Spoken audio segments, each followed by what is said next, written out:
Fine, I said flatly. Gina's voice grew louder. Fine? Did you even hear what I said? Yes, dear. You're going on a date this Friday with another man. And you're okay with that? Her surprise was palpable. Not at all, but what choice do I have? As you pointed out, I don't control you. You're your own person. Your tone and expression make it clear you're determined to go through with it, so what other option do I have? I'll be back. Don't let your fragile male ego get in the way. I love you, and I'll make this up to you, you'll see. So you know it's wrong, I replied calmly. What do you mean? I never said that. I deserve this. Will your parents and my parents agree with you?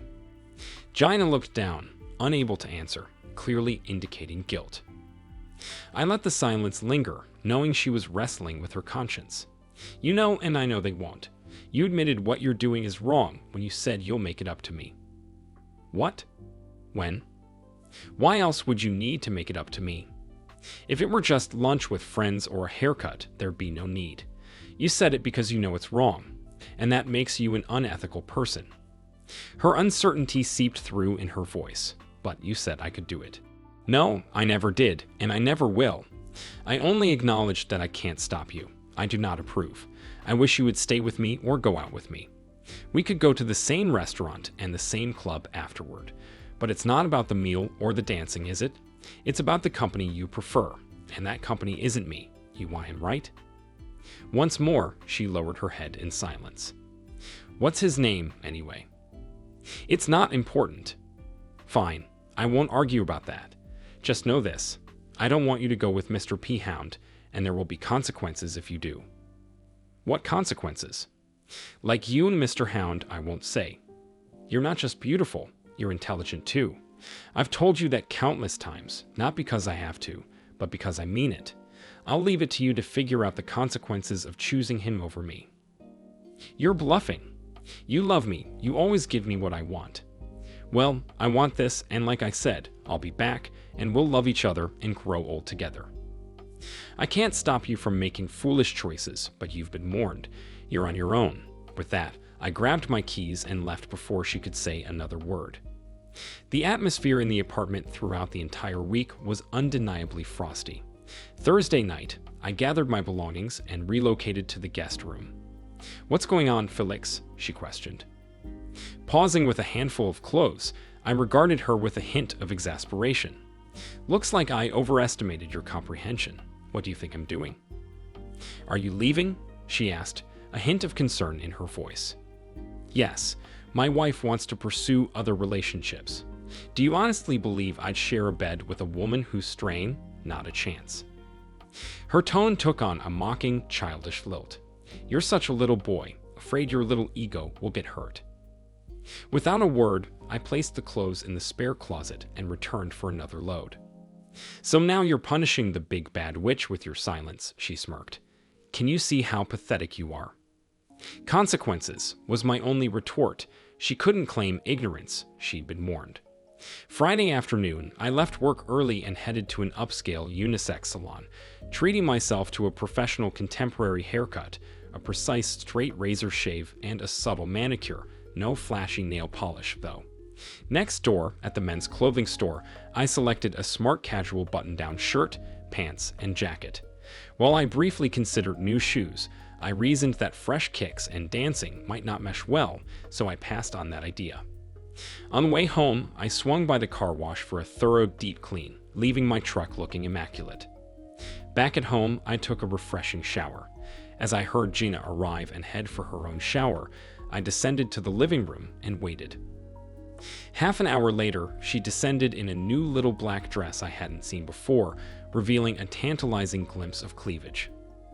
Pausing on the final step, she looked at me, seemingly expecting a compliment. When I remained silent, she glanced at me again, her eyes widening. Wow, you look great. Where are you off to? Out. What else? I parodied her condescending tone. Did you think your clueless husband would just sit at home, twiddling his thumbs, waiting for you to grace us with your presence? Shaking my head, I opened the door to the garage and added curtly, and here I thought you were perceptive. How mistaken can one person be? Well, I don't want to keep Melissa waiting. With a satisfied smile, I slipped into my spotless truck, hearing her scream in the background. Gotcha. Melissa and I enjoyed a delightful evening at a wine bar, known for its light dinners and live piano performances on weekends, which livened up its modest dance floor. Our rapport at work had already revealed that conversation flowed effortlessly between us. Even more gratifying was her appreciation for my sense of humor. It may sound like a cliché, but it's undeniably true. There are few things as heartwarming for a man as a woman who laughs at his jokes. We clicked effortlessly, and on more than one occasion, our lips brushed gently against ears, cheeks, and lips, igniting a spark between us that felt nothing short of magical. However, we both acknowledged the reality that I was still married, and we respected the boundaries that entailed. So, we spent the evening leisurely, sipping wine and indulging in playful flirtation with our eyes as we conversed.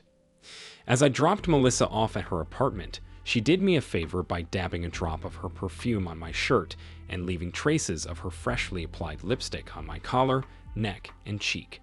With a playful peck on the cheek, she bid me goodnight. "Go get her, Tiger," she teased. We shared a laugh as I climbed into my truck and headed home.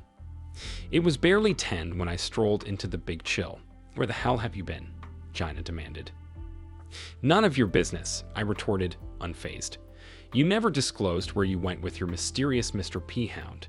I would have asked if you used protection, but frankly, I couldn't care less if you suffer the consequences, because I'm done with your deceitful, cheating ways. So, I couldn't care less about your whereabouts, activities, or companions. I had an amazing time, and for that, I thank you very much." "What do you mean, thank me?" Gina's voice trembled with frustration. "Don't you see? If you hadn't foolishly suggested opening up our marriage, I wouldn't have had the chance to get to know Melissa better. What an incredible woman. Smoking hot. So thank you, dear." "Arg." Gina let out a piercing scream, causing me to wonder if a neighbor might call the police. You know, I despise her. Why do you think she was the first person I called?" Astonished, Jaina stared at me, her expression a mix of shock and disbelief. Wah? What did you say?"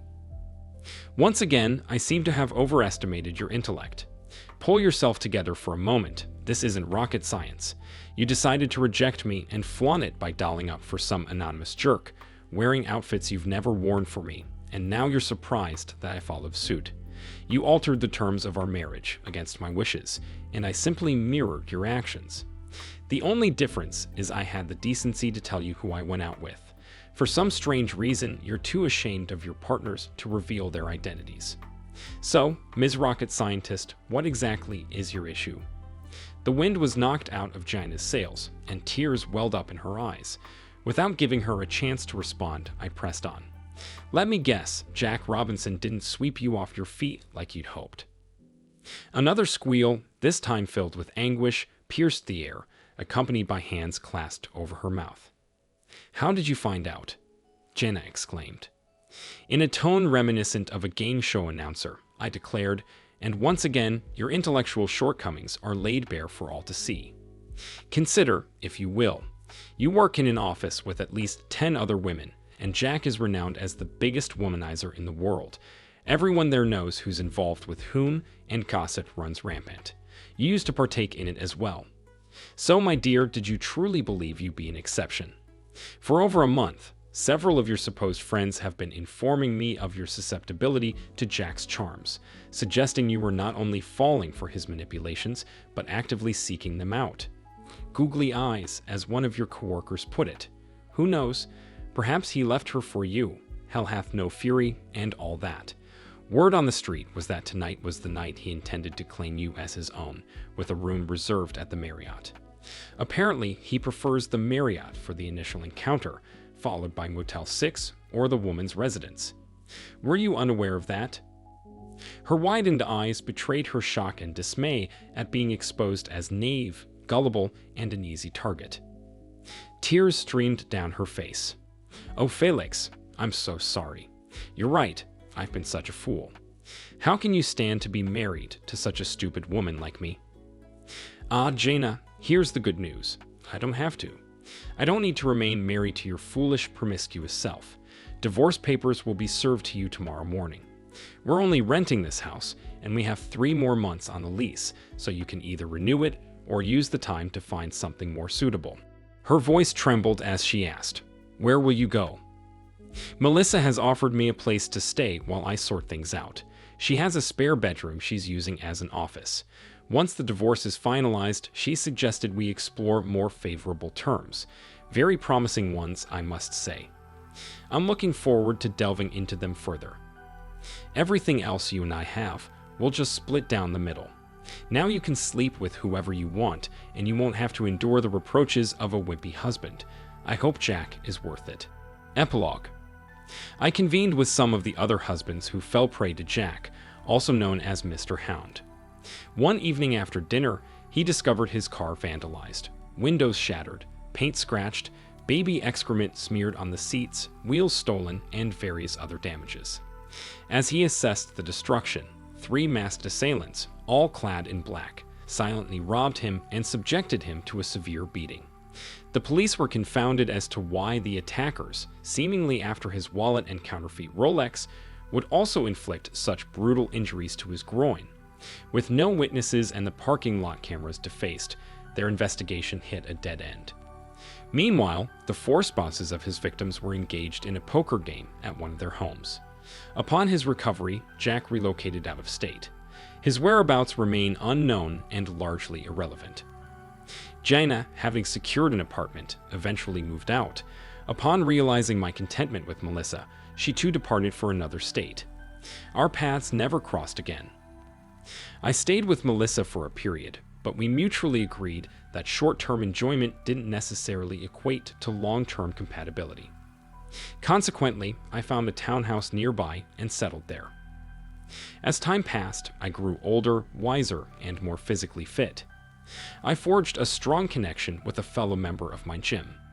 Naturally, one thing led to another, and I discovered happiness with someone who possessed genuine intelligence and unwavering loyalty. Thank you for watching this video to the end. If you liked it, please like it and subscribe to the channel. See you soon.